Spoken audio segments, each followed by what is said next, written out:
It was 3:17 in the morning when my eyes snapped open, not because of an alarm, not because of a noise outside, but because of that weight sitting right in the center of my chest like a stone I couldn't swallow. You know the kind of weight I'm talking about. The kind that doesn't announce itself with drama, it just settles in quietly while you're sleeping and waits for you to wake up so it can remind you it never left. My phone screen glowed on the nightstand. One new email. I already knew what it was before I opened it, because rejection has a rhythm you learn to recognize after a while. We regret to inform you. 3 lines in, I stopped reading. I'd memorized the rest from the last 4 rejections that month.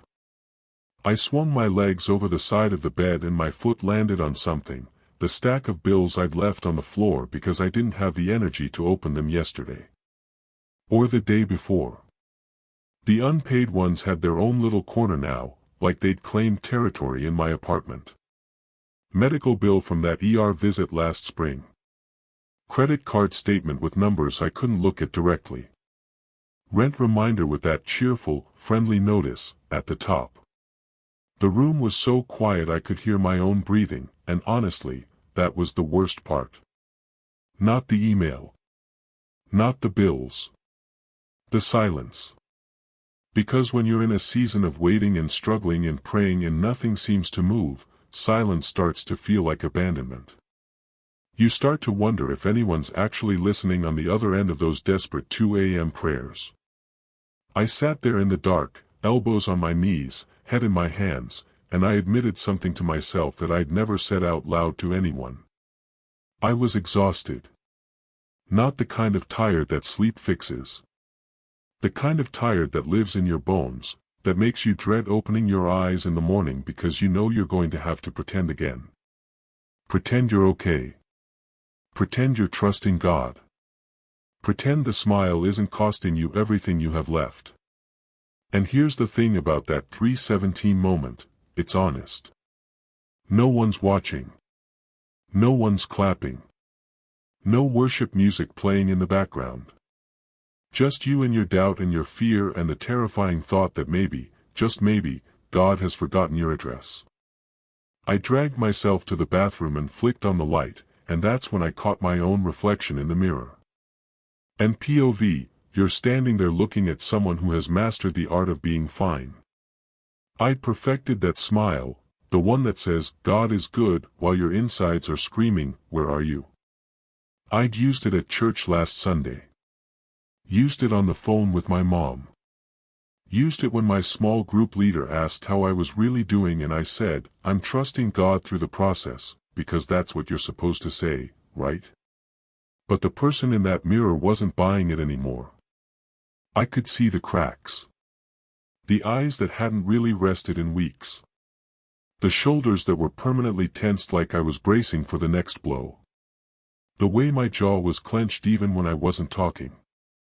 I was smiling at the whole world and shattering on the inside, and I wondered if anyone else had ever stood in this exact spot and felt this exact thing. And maybe that's you right now. Maybe you woke up this morning and the first thing you felt wasn't gratitude or hope or peace, it was dread. Dread about the day ahead. Dread about the conversation you're avoiding. Dread about the bank account, the relationship, the diagnosis, the decision you can't seem to make. Maybe you're exhausted before your feet even hit the floor, and you're asking a question you're almost afraid to voice. Is this what faith is supposed to feel like? Because no one warned me that faith could feel like gaslighting yourself. Telling yourself God is good while everything around you screams otherwise. Declaring breakthrough when the door is still locked. Speaking victory when you're losing sleep and losing hope and losing the energy to keep pretending. Here's what I didn't know at 3:17 that morning. What I was about to stumble into was a promise so ancient and so stubborn that it refused to let me go even when I was ready to let go of it. The book of Exodus, chapter 33, verse 14. Moses is standing in the middle of his own desert, his own exhaustion, his own terrifying uncertainty. He's been leading these people through the wilderness, dealing with their complaints, their golden calves, their complete inability to trust God for more than 5 minutes at a time. And now God is telling him to keep going, to lead them toward a promised land Moses might not even get to enter himself. The future is blurry. The burden is crushing. The loneliness of leadership is eating him alive. And Moses, this man who talked to God face to face, who saw a burning bush and a parted sea, is scared. He's scared of being left alone. He's scared that God's presence might not actually go with him into the next chapter. So he prays this raw, desperate prayer, essentially, if your presence doesn't go with me, don't send me anywhere. And God's answer? It's not a strategy. It's not a roadmap. It's not an explanation for why the wilderness has been so long and so hard. It's 4 words: my presence will go with you, and I will give you rest. 4 words that landed in my chest at 3:17 in the morning like someone had finally turned on a light in a room I'd been stumbling through in the dark. Because I'd been begging God to change my circumstances.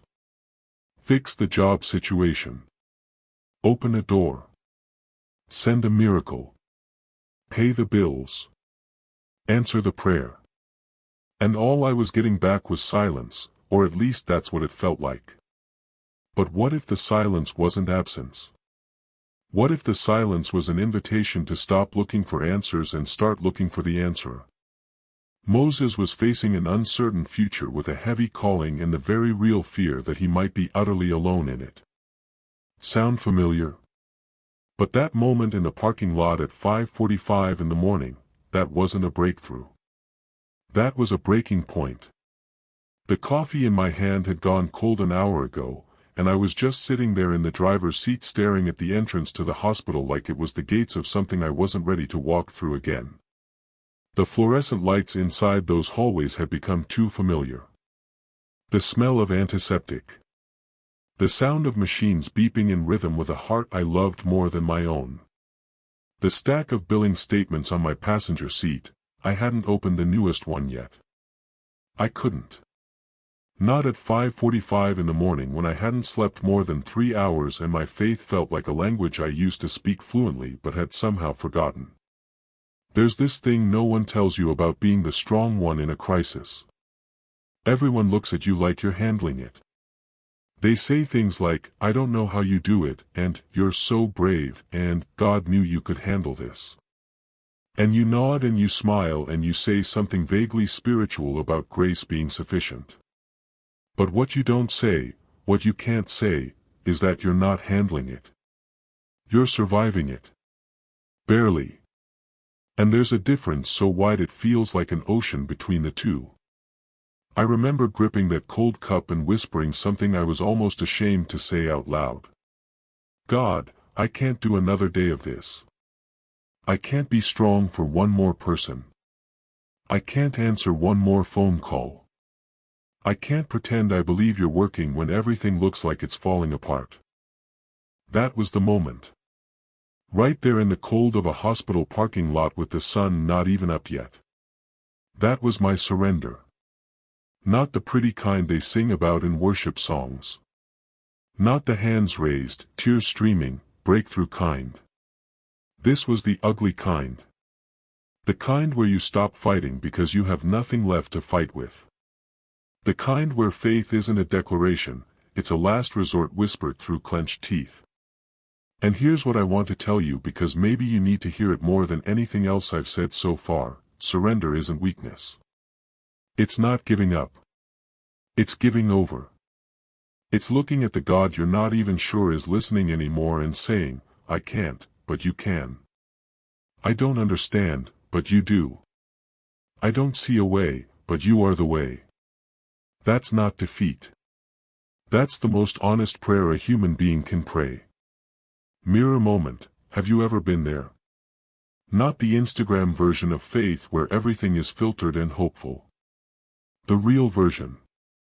The 5:45, in the morning version where you're alone in a parking lot and the only prayer you have left is, I can't. Because if you have, I want you to hear something: you're not backsliding. You're not failing. You're not disappointing God. You're finally being honest enough to let Him be God. I sat there for what felt like forever, and then something shifted. Not the circumstances, the bills were still on the seat next to me, the diagnosis hadn't changed, the weight hadn't lifted. But the sun started coming up. Just a thin line of light at first, barely visible through the windshield.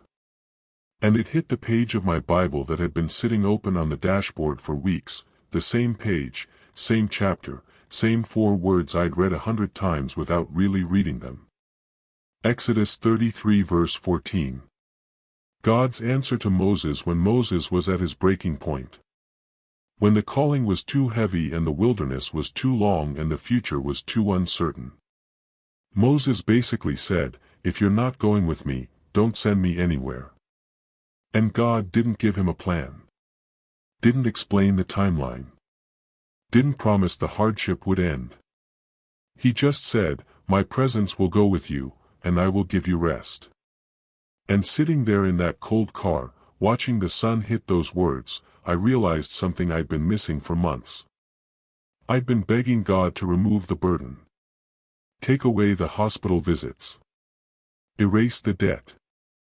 Fix the situation. Make it stop. And God wasn't saying no, he was saying something different. Something I wasn't listening for because I was so focused on what I wanted him to do that I missed what he was actually offering. His presence. His rest. Not rest from the hardship. Rest in the hardship. Not a lighter load. A stronger shoulder to help carry it. Not an exit strategy. A companion for the journey. Memorable truth, sometimes the miracle isn't God changing your circumstances, it's God changing your capacity to endure them without being destroyed by them. I thought about Jesus in the boat during the storm. The disciples are panicking, waves crashing over the sides, boat filling with water, and Jesus is asleep. Asleep. On a cushion. In the middle of a storm that had professional fishermen convinced they were about to die. And when they wake him up, he doesn't say, oh no, I forgot to prevent this storm. He calms the storm, yes, but first he asks them why they're so afraid. As if his presence in the boat should have been enough even before the waves stopped. That's the kind of rest God was offering Moses. That's the kind of rest he was offering me at 5:45 in the morning in a hospital parking lot. Not the absence of the storm. The presence of the storm calmer. Not the removal of the burden. The nearness of the burden carrier. And I sat there, cold coffee in my hand, sun warming my face through the glass, and I didn't feel fixed. I didn't feel like everything was suddenly okay. But I felt something I hadn't felt in months. I felt less alone. Because I finally understood that the silence I'd been interpreting as abandonment might have actually been an invitation to stop striving and start resting in the only thing that couldn't be taken from me, his presence. But here's the part that really got me. The part I'm still chewing on. The rest God promised Moses wasn't a vacation from the wilderness. It was rest in the wilderness. Section hook, rest isn't the absence of a battle. It's the presence of someone fighting on your behalf while you stop pretending you were ever supposed to win this war alone. And as the doors closed, I did something I hadn't done in weeks. I didn't pray for the situation to change. I prayed for God to step into it. Not, Lord, take this away. Not, fix this, heal this, erase this. Just, be here. Be in this room. Be in these bills. Be in this fear. Be in the parts of me that have forgotten how to hope. But here's the mirror moment. The one that stopped me cold. Mirror moment, you've been treating prayer like a to-do list and God like your assistant. You tell him what needs fixing, when it needs to happen, and how it should look. And when he doesn't follow your instructions, you assume he's not working. But Exodus 33 verse 14 kept echoing in my mind. My presence will go with you, and I will give you rest. Not, my solutions will go with you. Not, my explanations.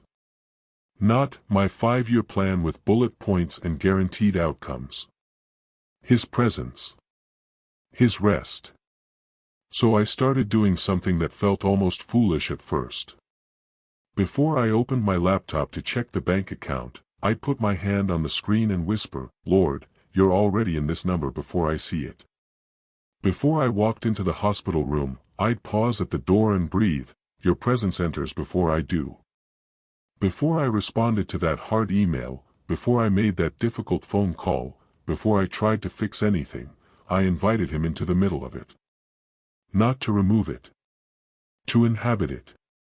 Memorable truth: you don't need God to remove what He's already promised to carry with you. And something started changing. Not the circumstances, those stayed stubbornly, painfully the same for a long time. But my capacity to face them expanded. The fear didn't vanish, but it stopped being the loudest voice in the room. The anxiety still knocked, but I stopped letting it move in and redecorate. Then came the morning I pulled into the parking lot and realized I hadn't cried on the drive over. Small thing, maybe. But for me, it was monumental. Because for weeks, that parking lot had been my breaking point. And now it was becoming something else, a place where I kept showing up, kept breathing, kept letting God be God even when I didn't understand what He was doing. I stepped out of the car that morning, and the air felt different.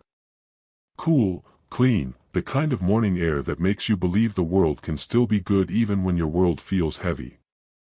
I stood there for a minute, keys in my hand, hospital building looming in front of me, and I said it out loud, not because I fully felt it yet, but because I needed to hear myself say it. Today, I'm not walking in alone. And that's the question I want to leave with you. The one that's been following me around ever since that morning in the parking lot. Mirror moment: what are you still trying to carry by yourself that God never asked you to hold alone? Maybe it's a diagnosis you've been researching obsessively at 2 a.m., trying to become your own doctor because it feels like no one else is in control. Maybe it's a financial hole you've been digging out of with your own strength, and every shovel of dirt just reveals more dirt. Maybe it's a relationship you've been white-knuckling, trying to hold together with sheer willpower while your soul is exhausted from the effort. You weren't built to carry that alone. You were never supposed to. Memorable truth: surrender isn't giving up. It's finally admitting you were never the one holding everything together in the first place. So here's what I want you to do. Tomorrow morning, before you check your phone, before you read the news, before you start calculating and strategizing and worrying, take 3 minutes. Just 3. Sit in the quiet. Put your hand on whatever represents the weight you're carrying.